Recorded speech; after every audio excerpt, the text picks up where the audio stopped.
हरे कृष्णा। समस्त भक्त को हम हार्दिक स्वागत करते हैं। आज का रामायण बालकांड का लास्ट सेशन में तो हम जनरली कार्तिक मास से लास्ट नवंबर से हमने स्टार्ट किया था रामायण, और बालकांड कंटिन्यू हम कर रहे थे। तो अभी तक जनरली हमने 60 सेशन किया है, तो आज हम बालकांड का 70 सेशन देखेंगे। तो लास्ट टाइम हमने देखा था किस प्रकार मिथिला में भगवान राम जी का विवाह होता है, उसके साथ साथ लक्ष्मण, शत्रुघ्न और भरत का भी विवाह होता है। विवाह के पश्चात दशरथ महाराज चारों पुत्र, चारों वधुओं के साथ अपना परिवार, मंत्री, सैनिक के साथ मिथिला से निकलते हैं। मिथिला का सीमा पार करने के पश्चात एक वन के रास्ता में जाते हैं। अचानक देखते हैं कि आंधी आती है, धूल उड़ने लगता है और सूर्य जो है मेघ से ढक जाता है, और दूर से देख रहे हैं ऐसा एक व्यक्तित्व जिसका शरीर अत्यंत तेजमय है। साधारण व्यक्ति वो व्यक्ति को अपने आंख से देख नहीं सकते हैं। ऐसे प्रतीत हो रहा है कि कालाग्नि के समान वो दुर्जय है, कैलाश के समान दीप्तिमान है, और उनके सर पर बड़े बड़े जटा है, हाथ में एक दीप्तिमान धनुष और बाण है, एक उसके साथ साथ दूसरे हाथ में एक फरसा है। ऐसे लगता है कि भगवान शिव वहां पर आ रहे हैं। थोड़ा नजदीक आने के पश्चात देखने के बाद वशिष्ठ जी दशरथ महाराज देख रहे हैं कि क्षत्रियों के मान मर्दन करने वाले भगवान परशुराम आ रहे हैं।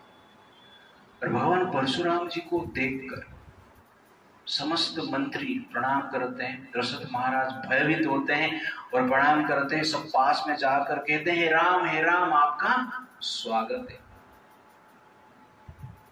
और परशुराम जी क्रोध के आवेश में रहते हैं, दशरथ जी को देखते ही नहीं है। तुरंत राम को कहते हैं कि हे दशरथ नंदन राम, मैंने सुना आपने शिव जी का धनुष तोड़ दिया। ये सुनकर मुझे आश्चर्य लगा। ये सबसे बड़ा चमत्कार कार्य है, अचिंत्य कार्य है, अतर्किक कार्य है, बुद्धि से परे है। लेकिन मेरे पास शिव जी के धनुष से भी अधिक बलवान, अधिक शक्तिशाली धनुष है विष्णु चाप। इस विष्णु चाप का आप लीजिए, उसके ऊपर प्रत्यंचा चढ़ाइए, तब जाके मैं मानूंगा कि आप मेरे साथ द्वंद्व युद्ध करने के लिए योग्य हैं। आप ये धनुष लीजिए, उसको इसके ऊपर प्रत्यंचा चढ़ाइए और बाण लगाइए, उसके बाद मैं आपके साथ द्वंद्व युद्ध करूंगा। दशरथ महाराज ये सुनकर परशुराम जी के चरण में गिर जाते हैं। दशरथ महाराज कहते हैं, हे महर्षि, हे क्षत्रियों के मान मर्दन करने वाले महर्षि, आपने ये प्रतिज्ञा किया है कि आप धनुष छोड़ दिए, अस्त्र शस्त्रों का आपने त्याग कर दिए, इंद्रदेव को आपने प्रतिश्रुति दी है, लेकिन यहां पर आज अपना प्रतिज्ञा को भंग करके राम को मारने के लिए आप आए हैं।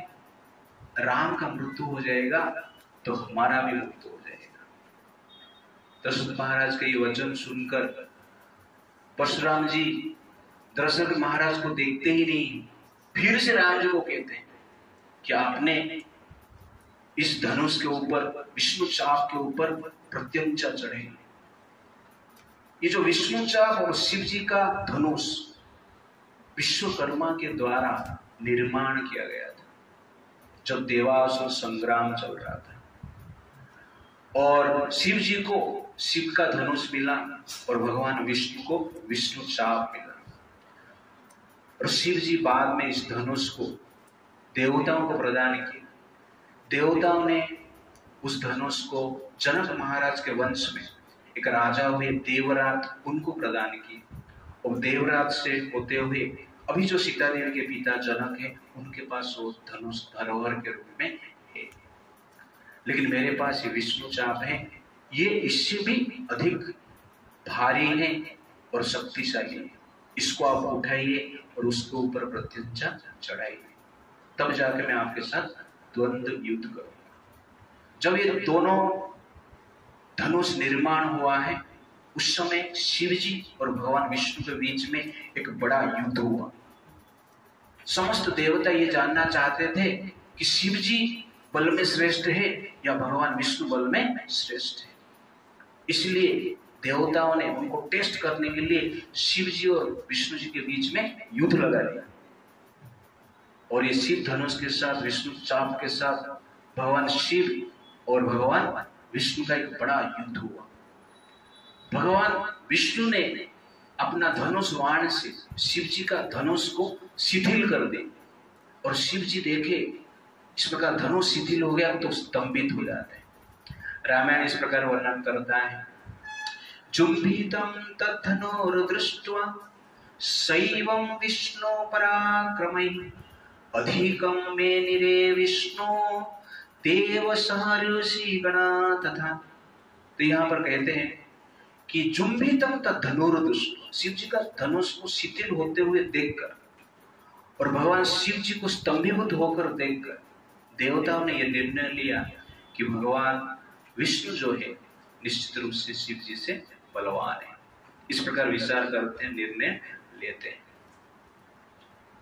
और परशुराम जी का ये बात सुनकर भगवान राम कहते हैं कि आप मेरा तिरस्कार कर रहे हैं, मैं अपना पिताजी का मान सम्मान रखने के लिए पिताजी के सामने मैं आपको कुछ नहीं बोल रहा हूं, लेकिन मुझे भी बोलना होगा। बार बार मेरा आप तिरस्कार कर रहे हैं, इसलिए मैं बोलने के लिए बाध्य होता हूं।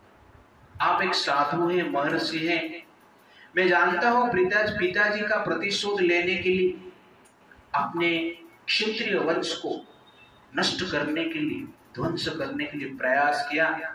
इस संसार में 21 बार भ्रमण करके क्षत्रिय का विनाश किया, यह आपने सही किया है, किंतु आज मैं अपना तिरस्कार को सहन नहीं कर सकता है। ये विचार करके तुरंत भगवान राम क्या करते हैं, परशुराम जी का धनुष और बाण को उनसे छीन लेते हैं और उनका जो शक्ति है उसको भी छीन लेते हैं। तो जब परशुराम जी का शक्ति छीन जाता है वो आश्चर्यचकित हो जाते हैं, तुरंत धनुष लेते हैं, उसके ऊपर प्रत्यंचा चढ़ाते हैं और बाण लगाते हैं और कहते हैं कि ये विष्णु बाण है, वैष्णव बाण है, ये निष्फल कभी नहीं होता है और ये बाण से मैं आपका वध नहीं कर सकता है, क्योंकि आप ब्राह्मण है, ऋषि है, महर्षि, लेकिन ये बाण निष्फल भी नहीं होना चाहिए। आपके पास इस प्रकार की शक्ति है, आपको ये वरदान मिला है कि अपने इच्छा से आप कहां पर भी तीव्र गति से पहुंच सकते हैं। आपने जो पुण्य कर्म किया है, उस पुण्य कर्म के द्वारा जो पुण्य लोक आपने प्राप्त किया है, जो तपस्या के द्वारा पुण्य लोक प्राप्त किए हैं, उस पुण्य लोक को नष्ट करो, उस पुण्य फल को नष्ट करो। ये दोनों में से मैं क्या करूं? परशुराम जी सुनकर कहते हैं कि आप निश्चित रूप से परम पुरुष भगवान है, मधुसूदन है, क्योंकि आपका स्पर्श से मेरा शरीर शिथिल हो गया है, मैं शक्तिहीन हो गया है, मेरा वीर्य चला गया है, बलहीन लग रहा है। आप साधारण व्यक्ति नहीं है, आप परम पुरुष परमेश्वर जगतपति भगवान विष्णु है। इस प्रकार कहते हुए वो कहते हैं कि मेरे पुण्य फल का जो फल है, पुण्य कर्म का जो फल है, तप का जो फल है, जिसलिए मुझे पुण्य लोक प्राप्त होने वाला है, उसको आप नष्ट कर दीजिए। मेरे पास तीव्र गति से कहां पर जाने की जो शक्ति है वो रहने दीजिए। तो भगवान राम ये जब सुनते हैं तुरंत उस बाण को चलाते हैं और भगवान परशुराम जी का जो पुण्य फल है उसको नष्ट करते हैं। उसके पश्चात दशरथ महाराज, वशिष्ठ मुनि भगवान राम परशुराम जी का पूजा करते हैं, आरती दे करते हैं उनका। उसके पश्चात उनको परिक्रमा करते हैं और अयोध्या की ओर जाते हैं और परशुराम जी वहां से महेंद्र पर्वत के ऊपर जाते हैं। आज भी भगवान परशुराम महेंद्र पर्वत में तपस्या कर रहे हैं, जीवित है। और भगवान परशुराम जो है भगवान विष्णु के, कृष्ण के सत्यावेश अवतार कहा जाता है। सत्यावेश अवतार का अर्थ है एक जीवात्मा को भगवान शक्ति प्रदान करते हैं, उसको क्या कहते हैं? सत्यावेश अवतार, एम्पावर्ड। जैसे आपके पास स्मार्टफोन है, स्मार्टफोन में डिफरेंट एप्लीकेशन आप क्या करते हो? डाउनलोड करते हो, तो स्मार्टफोन एम्पावर हो जाता है, ठीक है ना? स्पेशल पावर मिलता है। ठीक उसी प्रकार जीवात्मा में भगवान जब अपना शक्ति, स्पेशल शक्ति देते हैं, उसको कहते हैं सत्यावेश अवतार। तो भगवान परशुराम इस प्रकार के एक सत्यावेश अवतार है। और भगवान परशुराम उस समय पे आए जिस समय पे क्षत्रिय राजा सब राक्षस हो गए। तो भगवान परशुराम जी के पिताजी का नाम है जमदग्नि ऋषि और उनके माँ का नाम है रेणुका।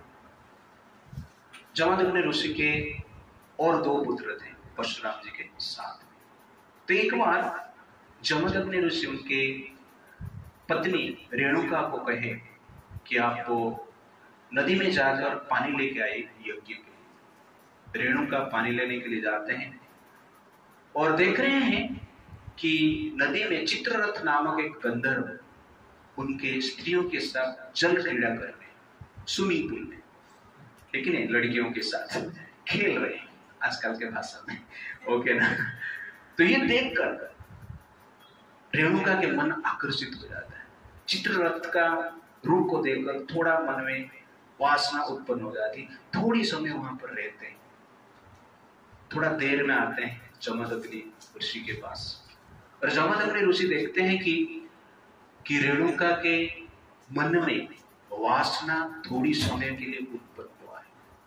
ये देखकर, ये जानकर जमदग्नि मुनि आश्चर्य हो जाते हैं और क्रोधित होते हैं।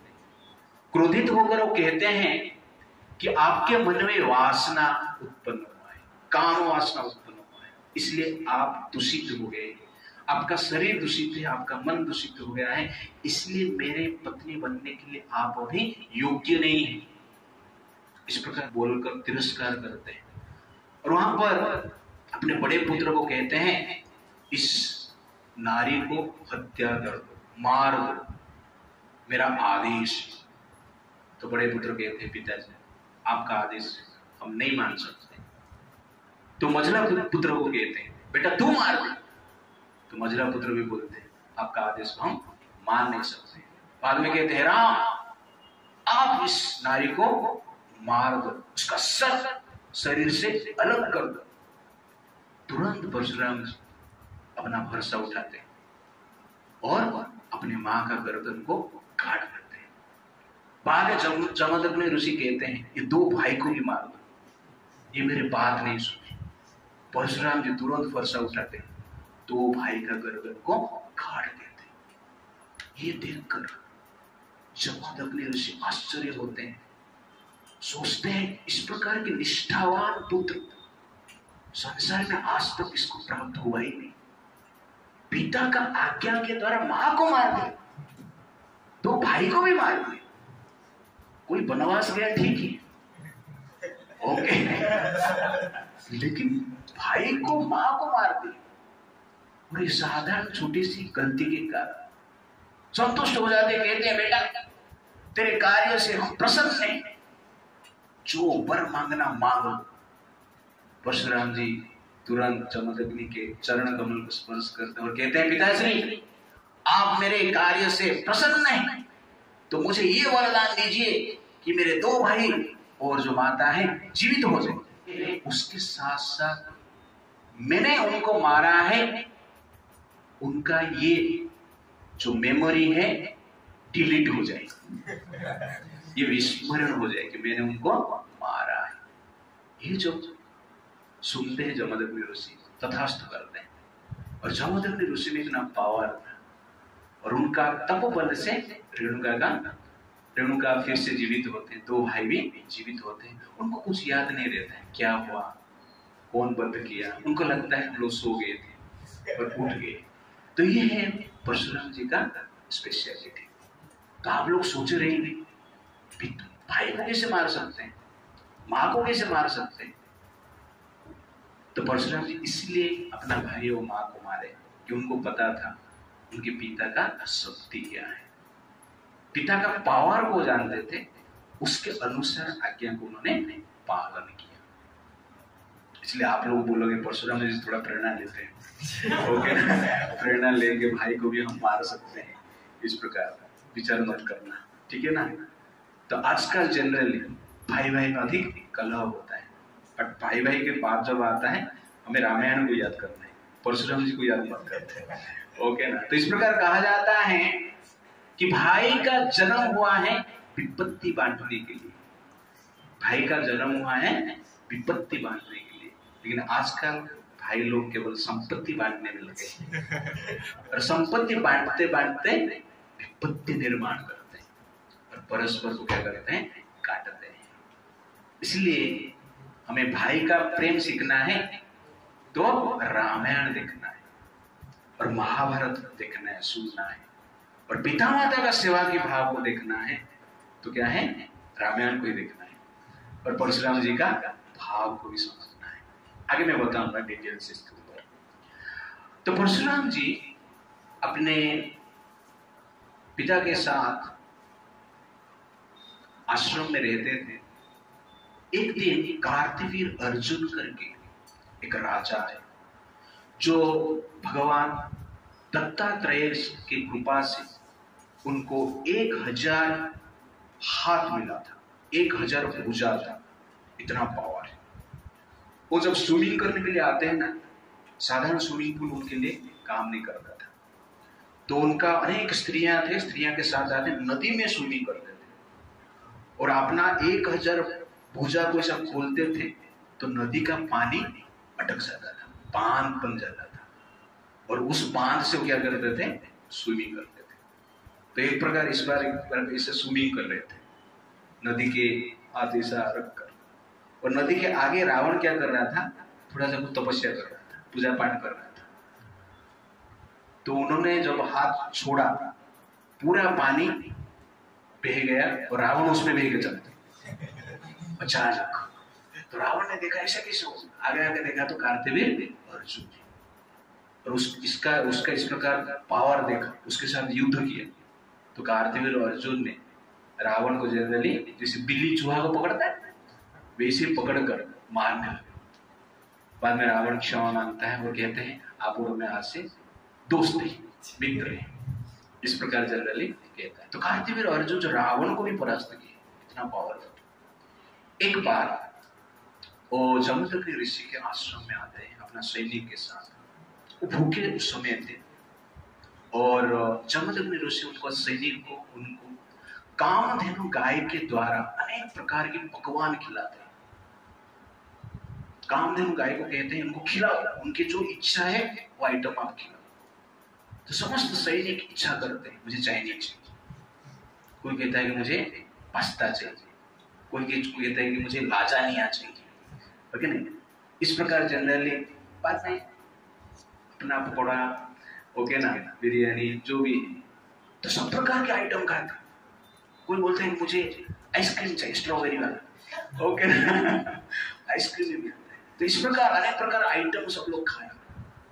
तो आश्चर्यचकित हो गए।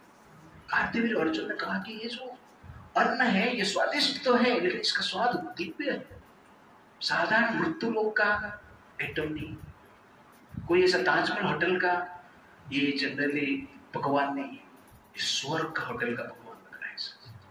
तो इस प्रकार विचार करते हैं, कामधेनु गाय को मांगते हैं जमदग्नि ऋषि। जमदग्नि ऋषि मना करते हैं गाय हम आपको नहीं दे सकते, तो जबरदस्ती गाय को बांध कर लेके चला जाता है। जब ये इंसिडेंट हो रहा था उस समय परशुराम जी आश्रम में नहीं थे।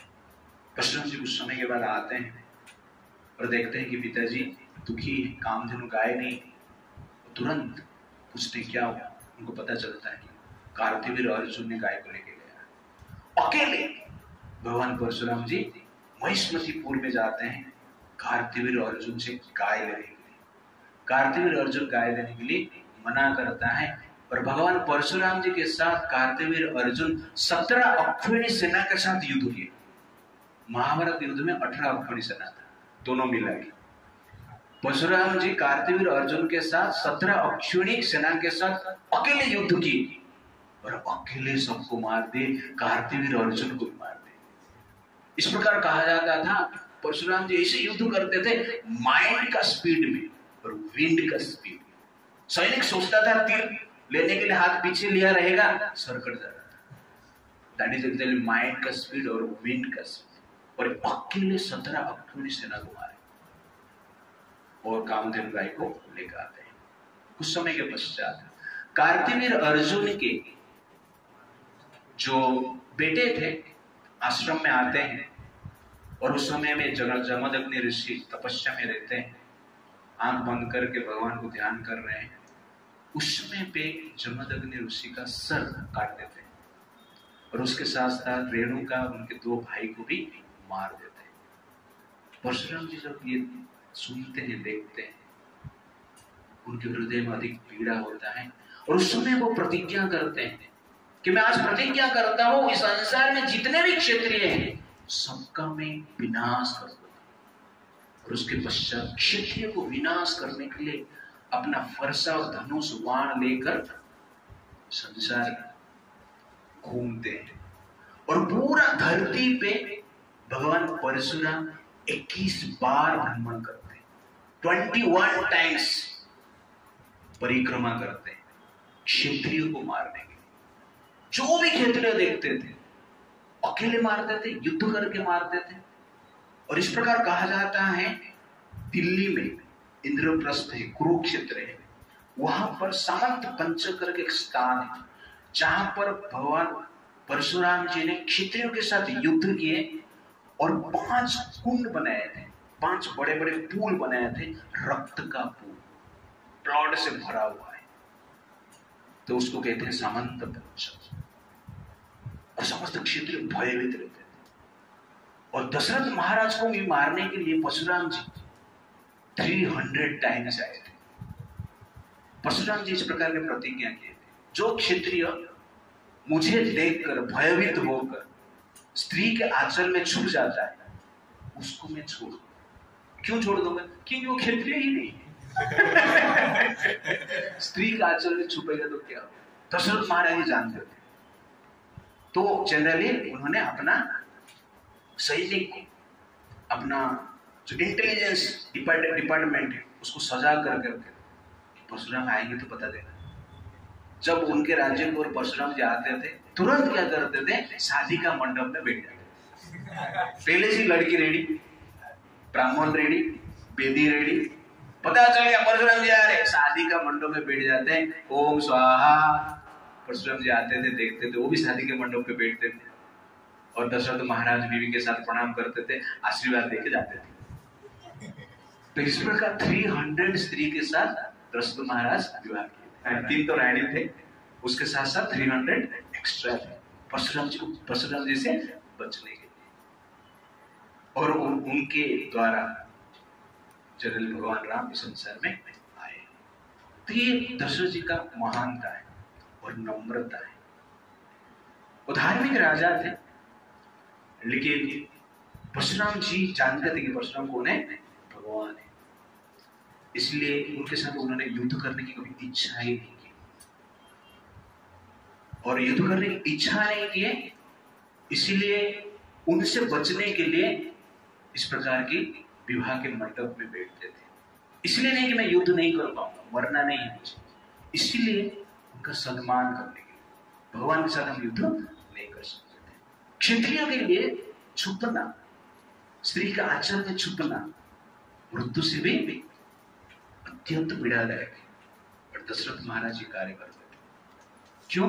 भगवान का सम्मान। That is exactly real mentality of a devotee. They can give up their man सम्मान for the man सम्मान of God. Man सम्मान for the reputation of God. That is exactly bhakt. Devotee means who lives for the reputation of God, reputation of Krishna, not for our reputation. That is Dashrath Maharaj. इसलिए भगवान क्या करते हैं? उनका पुत्र one कराते हैं। Therefore, we should live for the reputation of Krishna. We should live for the fulfillment of the pride of Krishna. अपना अहंकार को पूर्ण करने के लिए जीना नहीं चाहिए। इसलिए दशरथ महाराज क्या है, भगवान के पिता बनते हैं। तो इस प्रकार जनरली हम देखे हैं कि परशुराम जी का संक्षिप्त में जीवन। तो यहाँ पर हम कुछ लेसन्स लेंगे। पहला लेसन है कि परशुराम जी का पिता के प्रति निष्ठा। कहने का अर्थ है, पुत्र का अर्थ होता है जो पिता माता का सेवा करता है। दो चीजें, एक है पुत्र और एक मूत्र। पुत्र और मूत्र दोनों एक रास्ते से निकलते हैं। इसीलिए जो पुत्र पिता माता का सेवा नहीं करता है वो कौन है? पुत्र है। वो कौन है? मूत्र है। मूत्र जैसे वेस्ट मटेरियल है।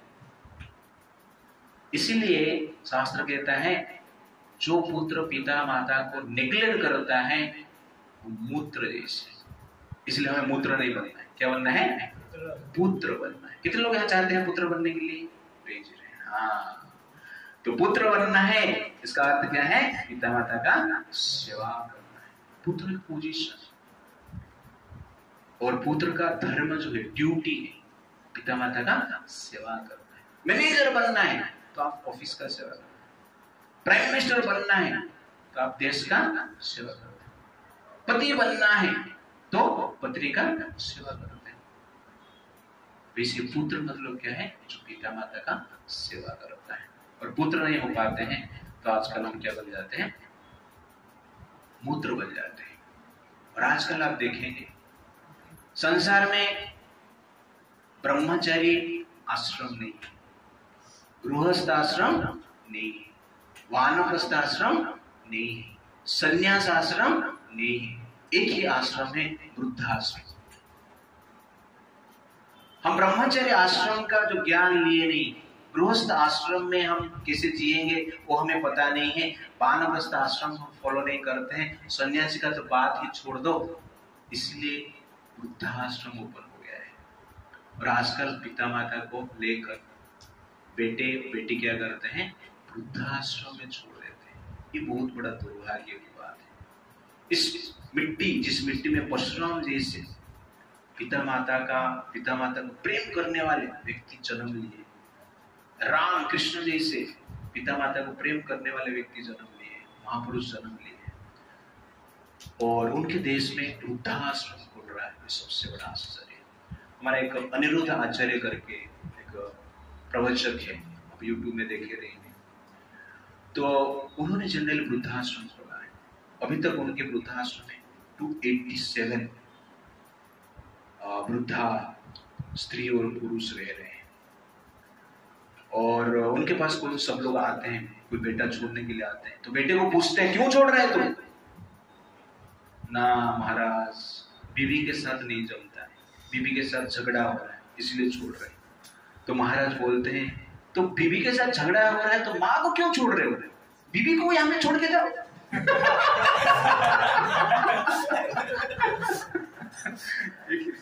तुम बीवी का रेस्पॉन्सिबिलिटी ले सकता है और माँ का नहीं ले सकता है। बाद में वो कहते हैं ठीक है, मैं माँ को कहते हैं मैं आपका बेटा। तुरंत स्वयं वो जाते हैं उनके आश्रम में, सब वृद्धा माँ और बाप को मिलते हैं, उनका पैर दबाते हैं, इतने बड़े महाराज, और ये कार्य भी करते हैं, सेवा करते हैं। तो मैं भी कभी कभी सोचता था वृद्धाश्रम की आवश्यकता नहीं। वृद्धाश्रम के कारण बेटा बेटी क्या करते हैं? पिता माता को भेज देते हैं। ये ऑप्शन हो जाता है इसलिए भेज देते हैं। बट ये सब देखने के बाद मेरा मन बदल गया।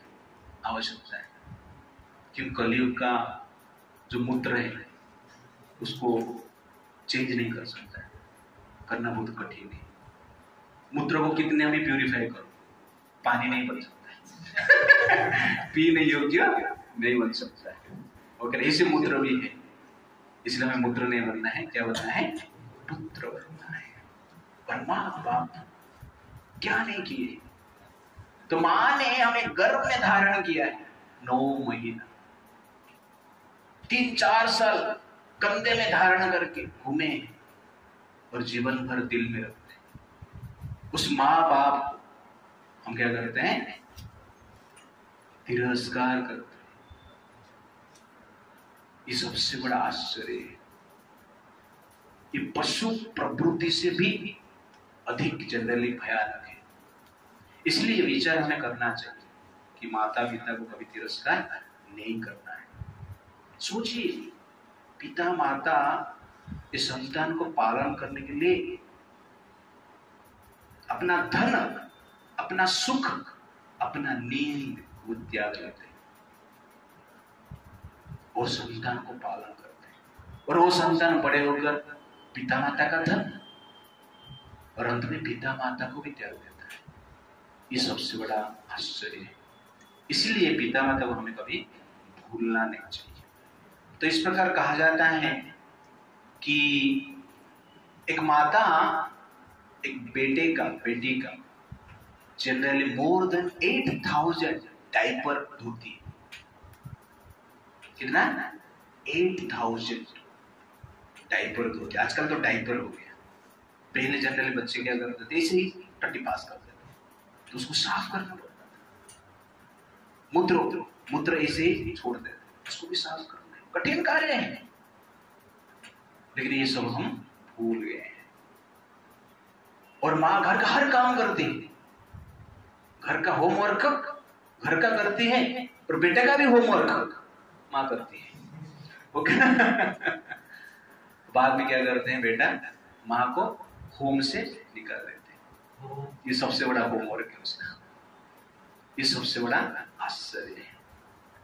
तो इसीलिए घर का आप देखें, कुकिंग, क्लीनिंग, वॉशिंग माँ करते रहती है मॉर्निंग टू इवनिंग।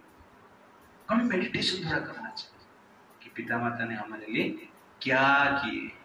सीधा मेडिटेशन, अभी मेडिटेशन करें, अब 1 मिनट मेडिटेशन करें, सब आंख बंद कर दीजिए और थोड़ा पिता माता को ध्यान दीजिए। आप उनका रूप को आप थोड़ा देखिए और विचार कीजिए कि बचपन में आपका सेवा किस प्रकार की, तो उसके ऊपर थोड़ा मेडिटेट कीजिए। जो भी आपको याद आ रहा है, बचपन याद नहीं है तो जो याद आ रहा है उसको आप याद कीजिए।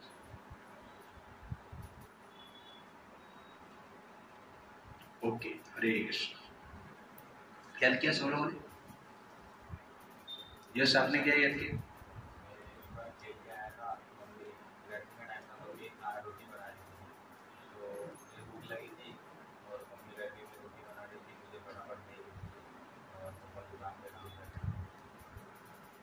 रोटी खा लिया आपने?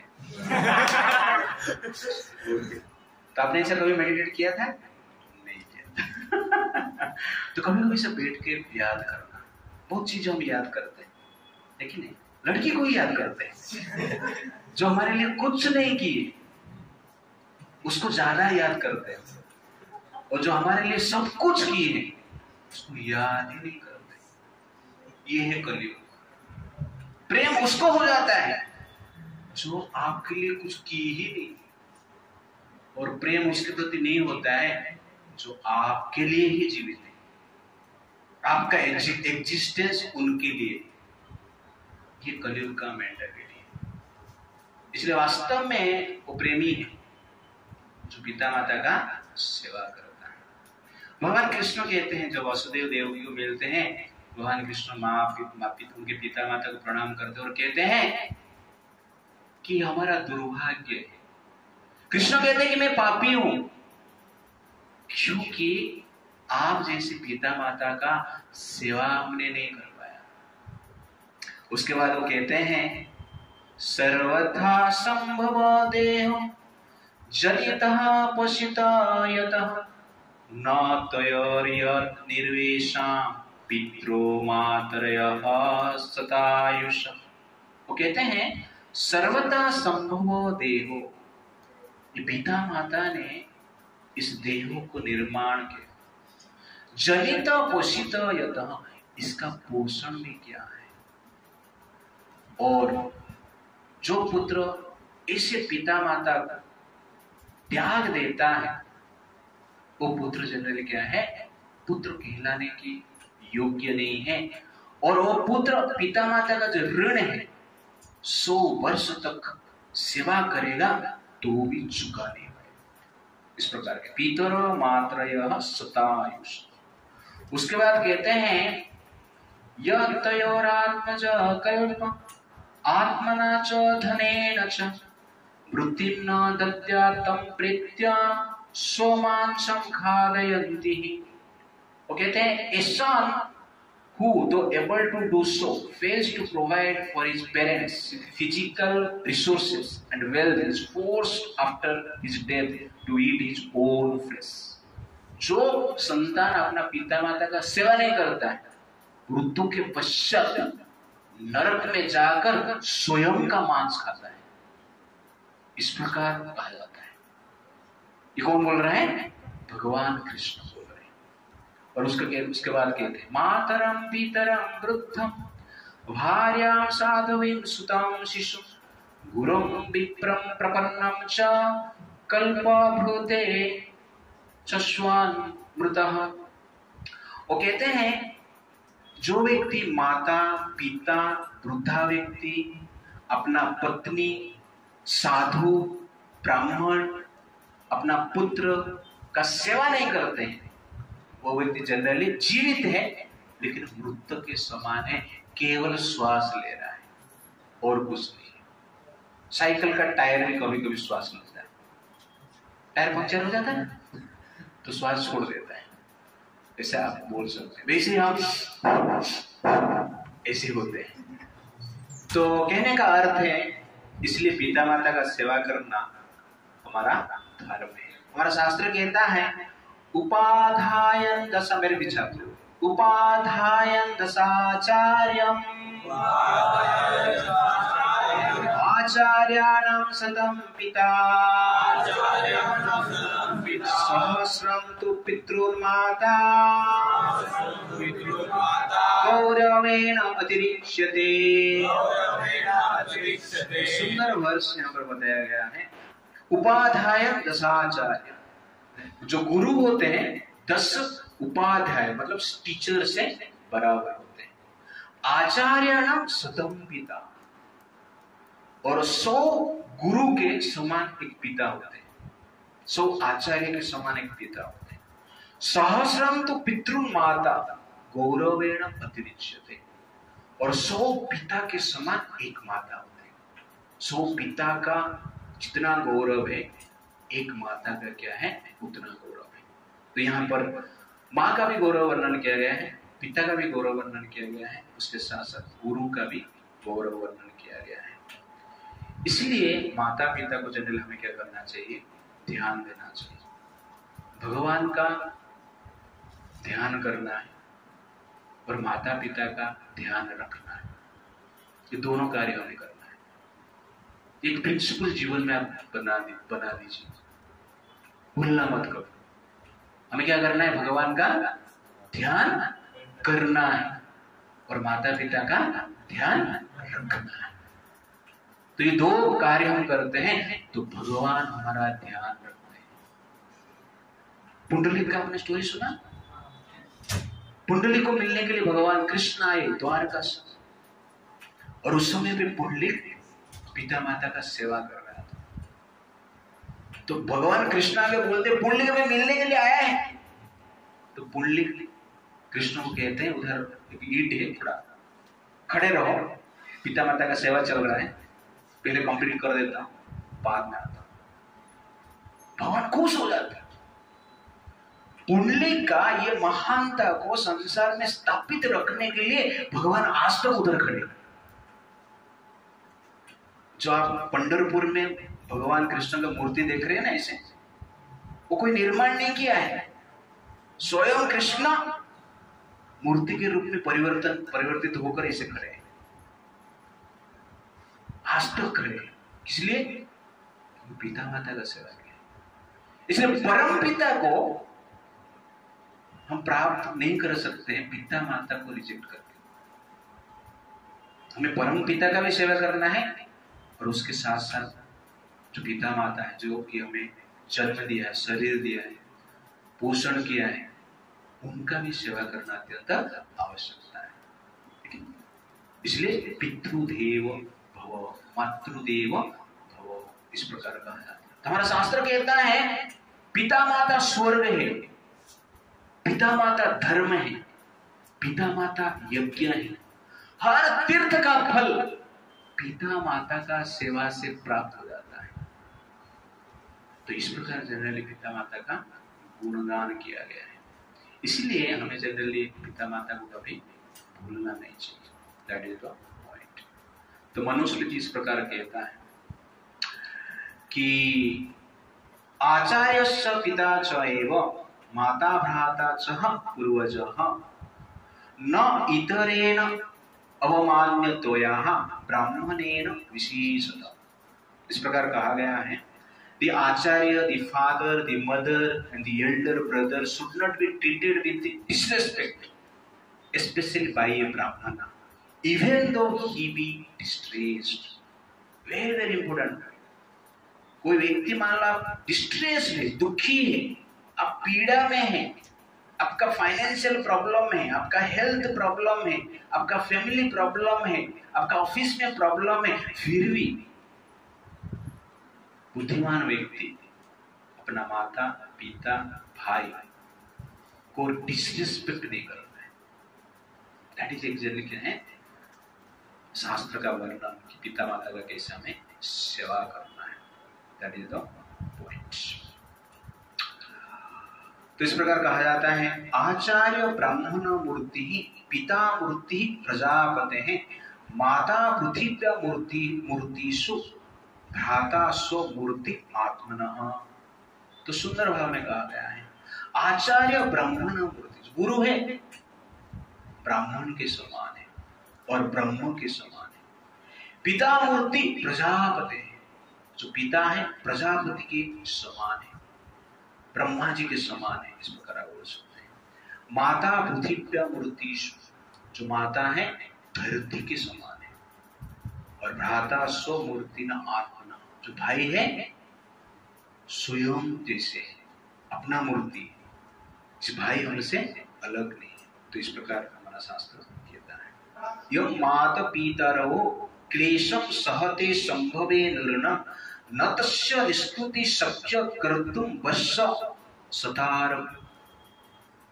वो कहता है मनुष्य तो इस प्रकार कहता है the trouble that the parents undergo in the birth of children, for that there can be no compensation even in 100 years। पिता माता जो कष्ट के थ्रू जाते हैं संतान को जन्म देने के लिए, 100 year सेवा भी करेंगे तो ऋण चुकता नहीं। ये जनरली शास्त्र का वर्णन है और गुणगान किया गया है। इसलिए हमें जनरली पिता माता को सेवा करना है, और कुछ होता है तो सहन कर देना है। आपको कुछ पसंद नहीं है तो हमें क्या करना है, सहन करना है। तो इस प्रकार कहा जाता है सूर्य और बाप के गर्मी को सहन करना सीखो, क्योंकि ये दोनों जब डूबते हैं चारों ओर अंधेरा हो जाता है। सूर्य और बाप का गर्मी को सहन करना सीखो, क्योंकि ये दोनों जब डूबते हैं चारों ओर अंधेरा हो जाता है। इसलिए हमें जनरली पिता माता के ऊपर ध्यान देना चाहिए। और ये परशुराम जी समझते हैं, परशुराम जी का निष्ठा हमेशा नहीं करते हैं। प्रभु जी परशुराम जी का ही जो सेवा है जबरदस्त था, वही सेवा अच्छा लगता है। वो सेवा एक बार हम कर लेंगे तो बाकी सेवा की जरूरत नहीं।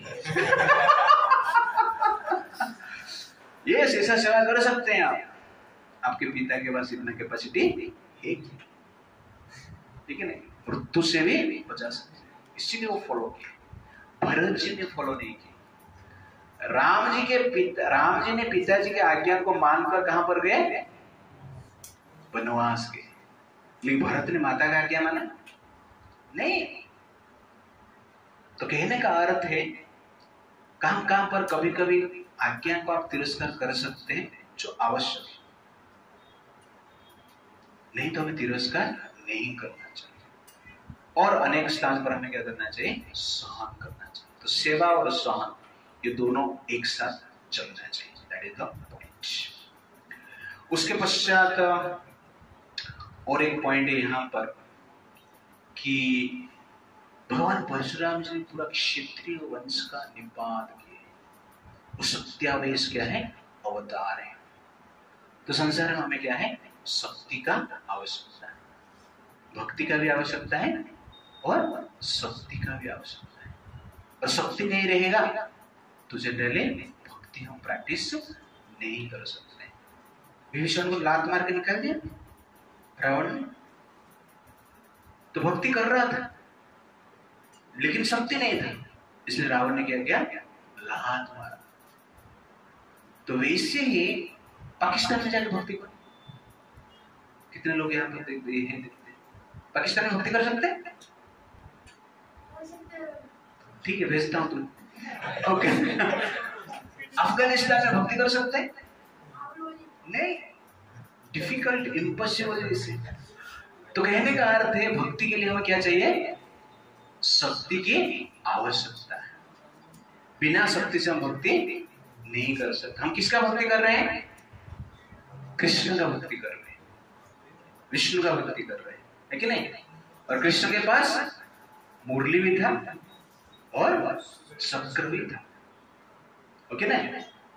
तो मुरली कहां पर बजाए, वृंदावन में बजाए। तो चक्र कहां पर छोड़े, द्वारका में चलाए, ओके? लेकिन वृंदावन में तो मुरली बजाते थे, उसके साथ साथ जितना राक्षस आते सबका बैंड भी बजाते थे। तो मारना कार्य है ना, भगवान पहला किया है, मुरली बजाना बाद में। कृष्ण ने मारने का कार्य पहला किया, पुतना को मारे, अघासुर, शकटासुर, बकासुर, द्रोणावर्तासुर, सबको मारे भगवान। तो मारना कार्य उनका स्टार्टिंग से ही शुरू हुई। मुरली बीच बीच में बजता है, मुरली रात को सोते टाइम बजा के सो जाता है सुन के।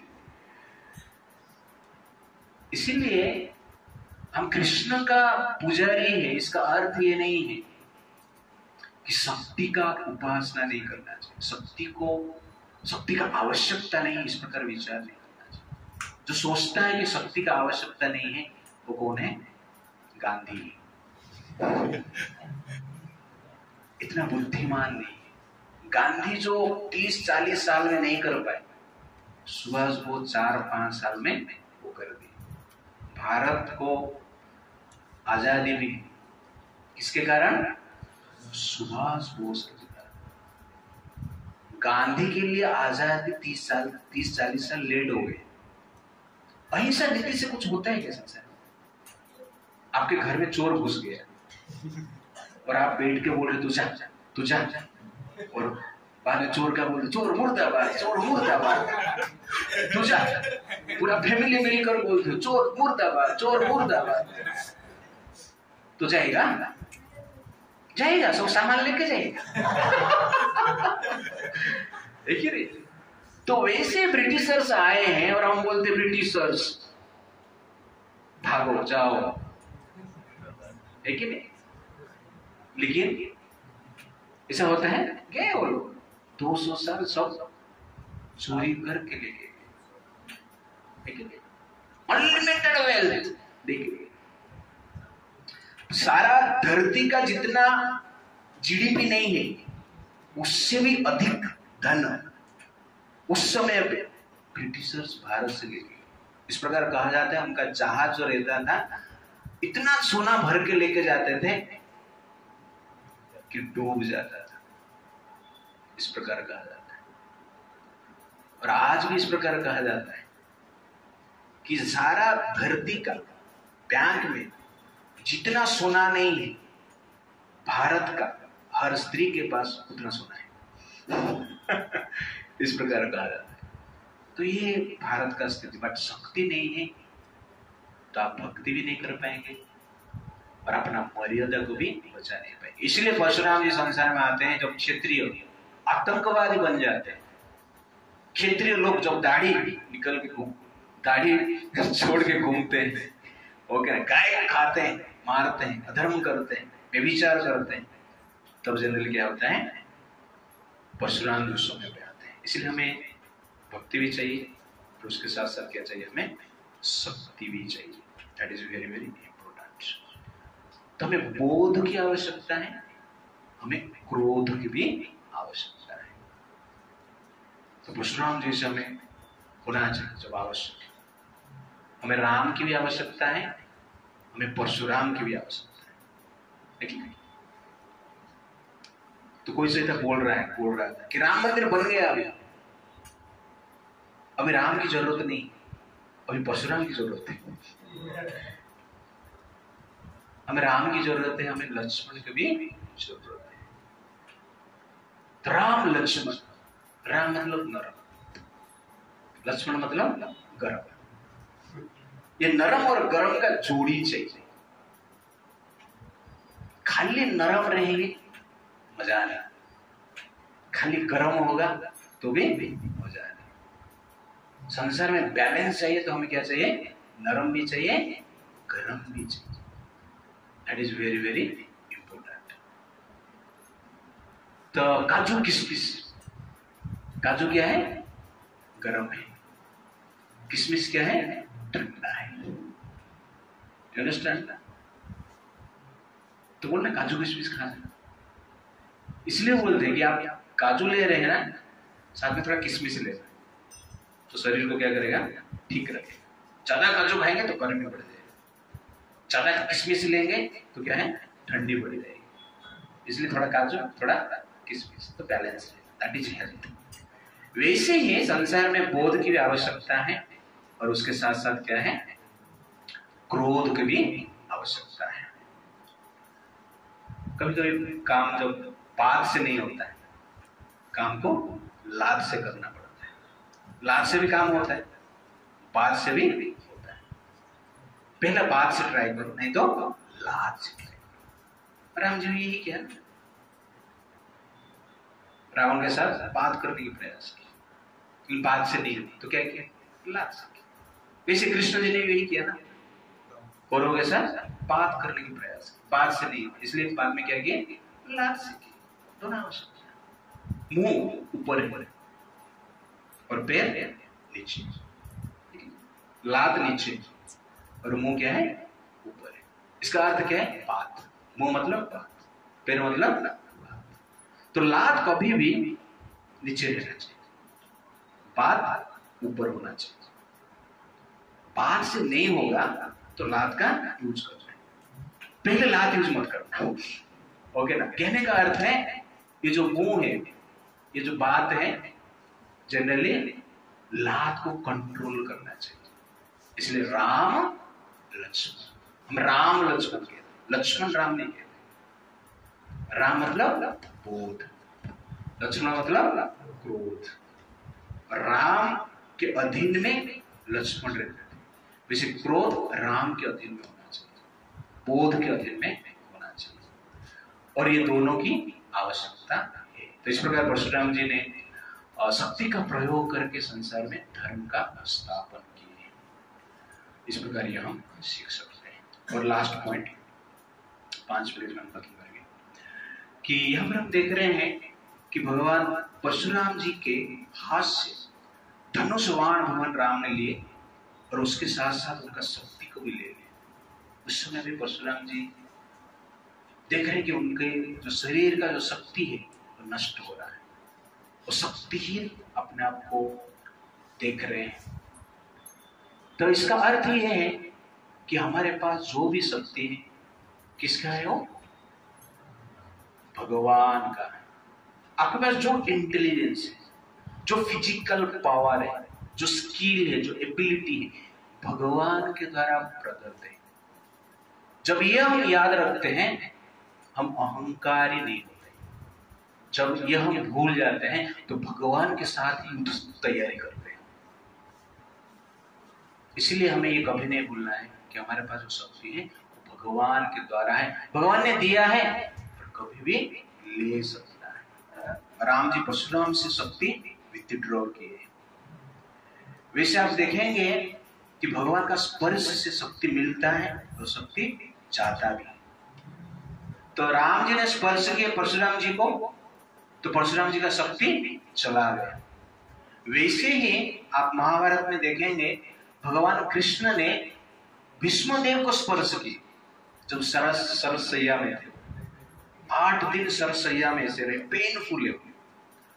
लेकिन 18वां दिन युद्ध खत्म होने के बाद कृष्ण भगवान जाते हैं, उनको स्पर्श करते हैं, तो उनका शरीर का जो पीड़ा था वो नष्ट हो जाता है भगवान का स्पर्श से। इसलिए स्पर्श का पावर है। ध्रुव महाराज तपस्या कर रहे थे, जब भगवान को देखे, कुछ बोलने की उनका इच्छा हुआ, कुछ प्रार्थना करने की इच्छा हुआ, तो भगवान ने उनको स्पर्श किया अपना शंख से। और शंख का स्पर्श से ध्रुव जो कि 5 साल का लड़का है, सब प्रकार की प्रार्थना उनको याद आ गई। संस्कृत में प्रार्थना कंपोज किए और कृष्ण का गुणगान किए। ये भगवान का स्पर्श। तो ये फिजिक्स, केमिस्ट्री, NIT का एग्जाम क्या है? भगवान का स्पर्श से संभव हो सकता है। इसलिए हम संसार में बाकी लोगों का स्पर्श चाहते हैं, वो थोड़ा मुझे टच करेगी ना, मजा आएगी। लेकिन आपको किसका टच चाहिए? कृष्ण की टच चाहिए, कृष्ण का स्पर्श चाहिए। कृष्ण का स्पर्श एक बार आपको मिल गया, बाकी टच की जरूरत ही नहीं। बाकी टच के प्रति इतना लालच हम इसलिए है क्योंकि कृष्ण का टच हमें मिला नहीं, इसलिए ब्रह्म स्पर्श चाहिए, है कि नहीं? तो ब्रह्म स्पर्श हमें मिलना चाहिए। जैसे ध्रुव महाराज ने प्रार्थना की, गुणगान की। इसे आपका इंटेलेक्चुअल आपको बढ़ाना है, इंटेलेक्ट बढ़ाना है और विजडम बढ़ाना है, डिस्क्रिमिनेशन पावर बढ़ाना है, इंद्रियों को नियंत्रण करना है, तो भगवान के स्पर्श। तो भगवान का स्पर्श से हमें शक्ति भी मिलता है और भगवान जो चाहेंगे शक्ति भी विथड्रॉ कर सकते हैं। इसलिए हमें अहंकार करना नहीं चाहिए।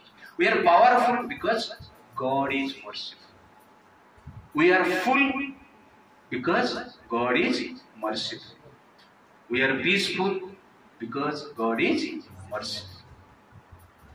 We are fool when we think that God is not merciful. Okay, therefore we should be grateful because God is merciful. Hare Krishna. Hare Krishna. Thank you very much. तो आज यहाँ पर हम रामायण का बालकांड का अंतिम भाग जो है समाप्त किए हैं। तो इसके पश्चात भगवान राम क्या करते हैं? दशरथ महाराज अयोध्या में जाते हैं और अयोध्या में भरत शत्रुघ्न उनके मामा के साथ कई देश में चला जाते हैं, जिसको कि आज रासिया कहते हैं। और उसके पश्चात राम लक्ष्मण और उसके साथ साथ राम सीता जी अयोध्या में आनंद से रहते हैं। और उसके पश्चात अयोध्या कांड शुरू होता है, जब हम देखेंगे नेक्स्ट कार्तिक में।